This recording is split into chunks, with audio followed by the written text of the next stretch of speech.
All right, welcome back in Live Now. I'm Austin Westfall. President Trump says the civilian nuclear deal with Saudi Arabia will only happen if the Saudis normalize relations with Israel. Trump wants them to join the U.S. brokered Abraham Accords, under which several Arab states established ties with Israel. Some of those countries listed here, of course, Israel, the UAE, Bahrain, Morocco, Sudan. There's an asterisk on it because some of the formal documentation, the signage of those documents has been delayed in Sudan's case. Nonetheless, there's the short list of Abraham Accords signatory nations. Let's bring in retired Marine Intelligence Officer Hal Kempfer. He's still here with me to discuss. You know, I haven't seen a Saudi response to this yet, Hal. Why haven't they joined the accords in the past? Normally, is it because of Palestinian statehood issues? Well, it is, and of course, the big issue is that they want to see a two-state solution. They want a Palestinian state.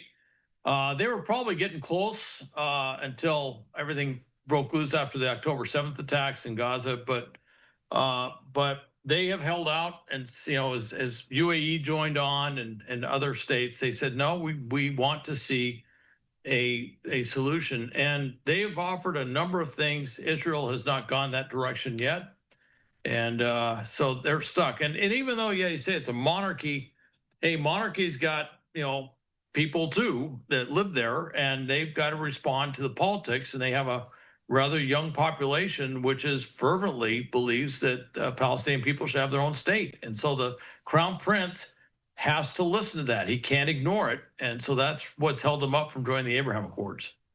In international diplomacy, what does it mean to normalize relations between two countries? Well, it basically means they recognize the state of Israel, and they exchange ambassadors. They both have embassies in their countries.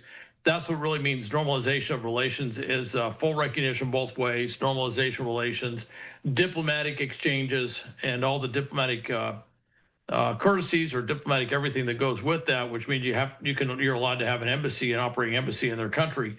So that's what that would be. And normalization would also mean that they could do things, for example, work together on trade agreements. Potentially you could see something where the Saudis might want to buy weapons that are made in Israel. For example, air defense weapons, some of the things the Israelis do extremely well. And there's been a lot of talk that Israel would be a great conduit to run pipelines. As you see, we're having all these issues with getting oil out of the Middle East.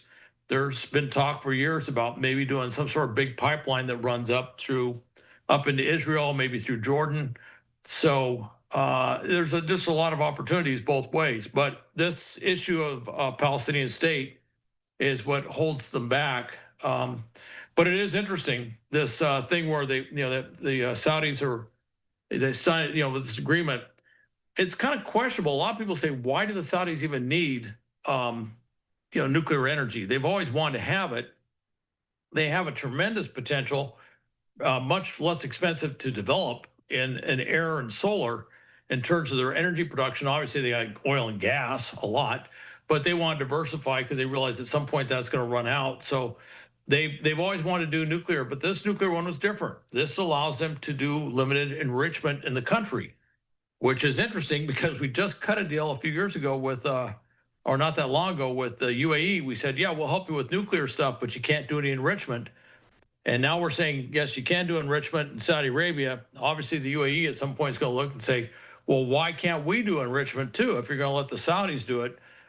So it is really, it's a fascinating thing. And then, of course, the Iranians say, well, we've been wanting to do enrichment and doing enrichment. So if the Saudis can do it, and it does rather complicate the process a little bit to see that done.